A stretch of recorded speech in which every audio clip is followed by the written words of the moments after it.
gente já tá de volta. Sabe uma coisa que eu preciso falar pra você? Você sabe da nossa promoção aí, Homens na Cozinha, né? Então, até daqui a pouco eu vou dar mais informações, mas homens que têm aquela receita de muito sucesso, porque homem, quando vai pra cozinha, geralmente arrebenta, né? Então, essa receita aí, ó, paizão, maridão, tem uma receita, a gente quer essa receita aqui no seu programa, a gente vai desenvolver ela aqui na nossa cozinha, ao vivo e com você me ajudando a fazer. Então você cola essa receita no nosso mural lá do Facebook, facebook.com/seu programa. Você vai ganhar de presente, a melhor receita vai ganhar de presente o nosso avental, esse avental Cuidado, Homem na Cozinha, que daqui a pouco eu vou estar usando, e a gente quer muito a sua participação, tá bom? Semana da Criança, a gente encerrando essa roda de discussão que a gente teve aqui com adultos e crianças sobre o bem-estar infantil aqui no seu programa e hoje falando dessa questão dos animais fazendo parte da vida da criança. Um estudo publicado no conceitual jornal American Journal of Cardiology dos Estados Unidos mostrou que o convívio com animais ajudou a controlar o estresse, diminuiu a pressão arterial e reduz o risco de problemas cardiovasculares.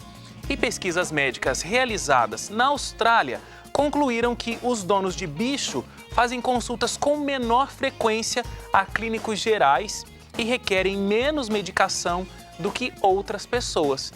Para as pesquisas terem chegado a essa informação, é porque realmente existe algum benefício, existe um grande benefício a presença dos animais no nosso dia a dia. E eu estou recebendo aqui a psicóloga Sandra Monice. Muito obrigado, Sandra, pela sua presença aqui no seu programa.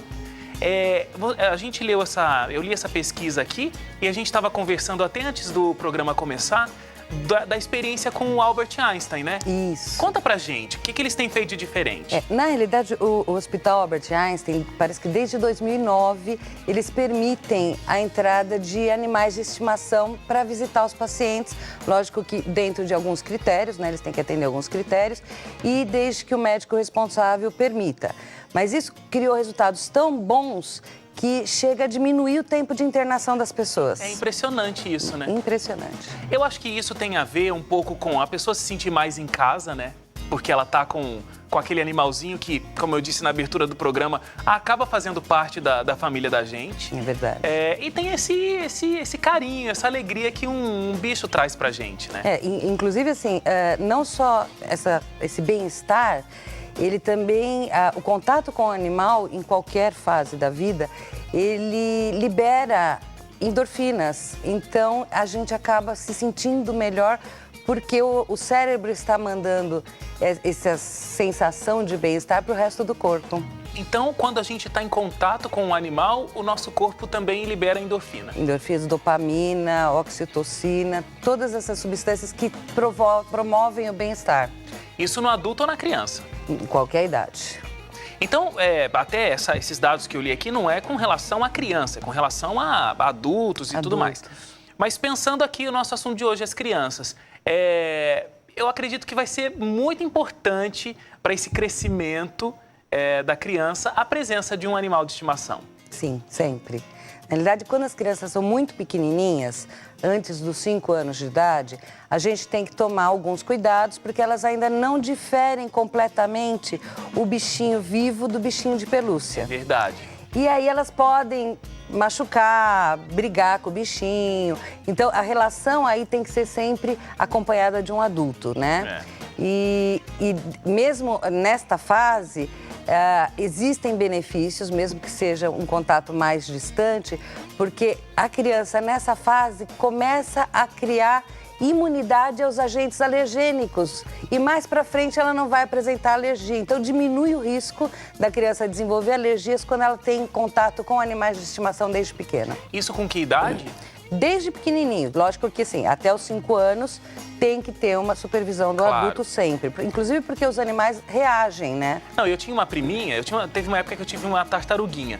e ela chegava, ela confundia a tartaruga com um carrinho de fricção. Então ela queria apertar a tartaruga e queria que ela saísse andando. Exatamente, eles confundem. Então, até os 5 anos eles confundem. O animal vai ser prejudicado com isso, né? E em determinados animais aí pode haver uma reação. Exatamente. Cachorros, gatos, eles podem morder, arranhar. Então, até os 5 anos, como elas têm essa dificuldade de discernimento, a gente precisa ficar de olho.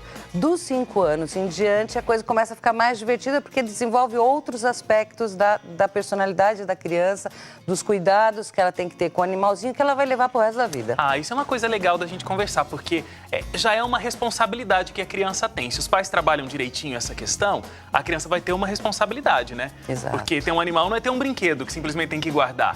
O animal tem que comer, o animal faz cocô, faz xixi, tem que limpar, né? Então isso desenvolve um senso de responsabilidade na criança. Com certeza. Responsabilidade, de limites, porque a criança vai perceber que se ela não cuidar, e lógico, se a mamãe e o papai ajudarem, a gente ajuda, a gente cuida, mas tem que deixar alguma das responsabilidades para a criança, porque ele começa a desenvolver a questão de limites, a questão de respeito. A gente precisa ensinar que o animal, ele não é um boneco. Ele precisa de carinho, ele precisa de atenção. E isso acaba favorecendo até a sociabilização da criança depois, quando ela for para a escola e no desenvolvimento da vida no geral. Muito bem. A gente tem muito para conversar hoje ainda. A gente vai falar sobre, de repente, como escolher o animalzinho certo para uma determinada faixa etária, quais são os critérios que você tem que levar em consideração para o bem-estar da criança, para o bem-estar da família e para o bem-estar do animal também. A gente não pode esquecer que é um ser vivo e merece a nossa atenção. A gente vai para o intervalo. A gente vai conhecer hoje a dona Elma Saraiva, mãe do pastor Ivan Saraiva. Ela também tem histórias divertidas para contar da época que o pastor Ivan era uma criança. O Ivan, quando era pequeno, ele gostava muito de falar. Desde bebezinho, dessas primeiras palavras, a gente já via que ele ia ser uma criança muito comunicativa, porque ele era muito alegre e muito dado com todo mundo. Por volta dos 5, 6 anos de idade, ele gostava de fazer charadinhas. O que é? E toda a família tinha que responder às charadinhas dele. E olha que não eram poucas. Já um pouco mais velho, quando nós íamos passear, íamos ao supermercado, ele ia contando tudo que ele tinha visto e sabia sobre futebol, sobre campeonatos, na ida e na volta. Ele gostava de andar de bicicleta, ralava o joelho, como todo menino, tinha muitos amigos, gostava de cachorros.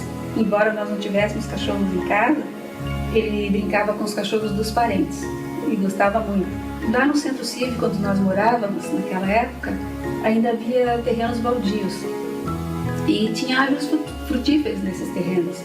Ele sempre trazia frutas para casa, sempre trazia as frutas que ele pegava, porque ele gostava de subir nas árvores, pegava as frutas e trazia. Às vezes eu chegava em casa e me deparava com cana-de-açúcar, pedaços grandes de cana-de-açúcar que ele trazia, cortava e saboreava com os colegas. Na escola ele participava de todas as atividades, sempre contava o que acontecia na escola, participava de todos os jogos, das Olimpíadas, trazia medalhas, gostava de mostrar as medalhas, as festas que a escola promovia também, ele participava de todas, e até teatro ele fez na escola. Enfim, mas o que ele falava mesmo sempre que ele ia ser um jogador de futebol. Mas, para minha alegria, isso nunca aconteceu.